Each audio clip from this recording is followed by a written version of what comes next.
We're now looking at images of the casket of President H.W. Bush earlier today, entering the United States Capitol building for the last time as the country mourns and remembers a great leader. That's right. President Bush passed away this weekend at the age of 94. Good evening, Wyoming, and thank you for joining us. Former President George H.W. Bush was returned to Washington one final time this afternoon. His body was flown from Texas to the nation's capital ahead of his state funeral this week. Now Americans are getting their chance to pay respects to the 41st president. ABC's Kenneth Moulton has the report from Capitol Hill. Honoring former President George H.W. Bush, his flag-draped casket arriving at the Capitol. Bush's family, including son, former President George W. Bush, gathered as the military paid tribute to the former commander-in-chief. Inside, Vice President Pence, lawmakers and other dignitaries there to pay their respects. And today, on behalf of the First Family and my family and the American people, we offer our deepest sympathies.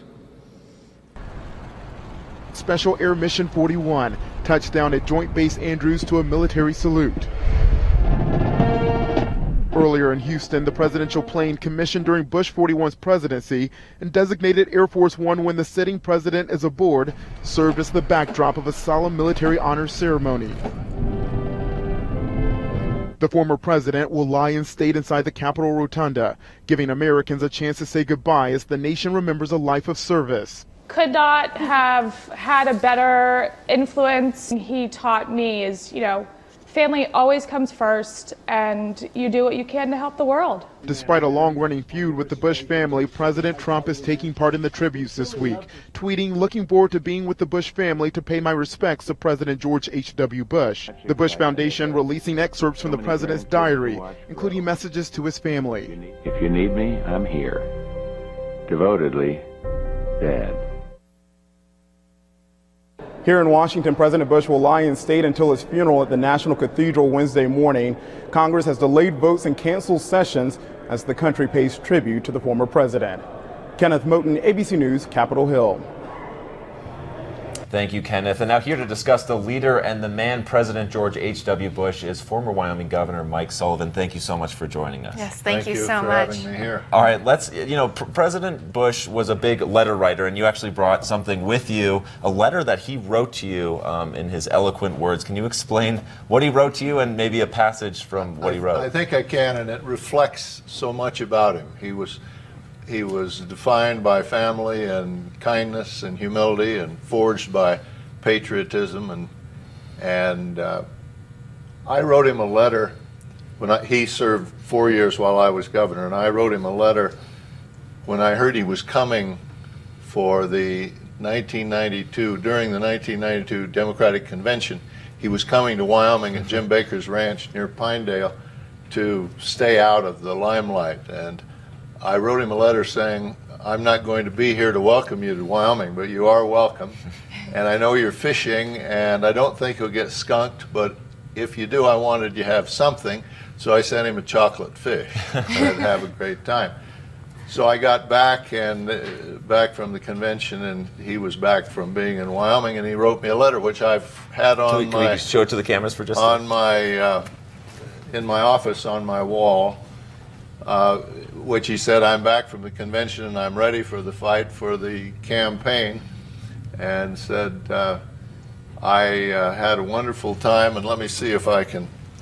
He said, "Thank you so much for the chocolate fish, just what I didn't need for my waistline, but just what I did need for energy level. You're a thoughtful guy, darn it, all I wish you were a Republican." Warm wishes and best wishes, your friend George Bush. And that reflected, I wasn't a close friend of his. Al Simpson will be talking tomorrow at his services in Washington, and he was a very close friend. But I was benefited by the Republican delegation from Wyoming, who were all friends of his, and particularly Al and Dick Cheney.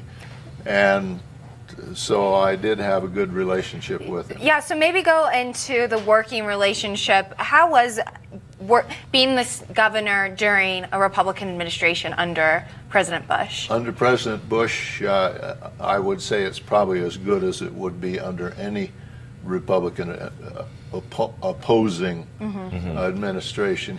Because of the nature of the man, he was civil, he was friendly, he didn't carry grudges, he was an upstanding public servant, and he was president of all of the people. So he was. And as he passes, one word that, the Bushes say that he doesn't want to use is legacy.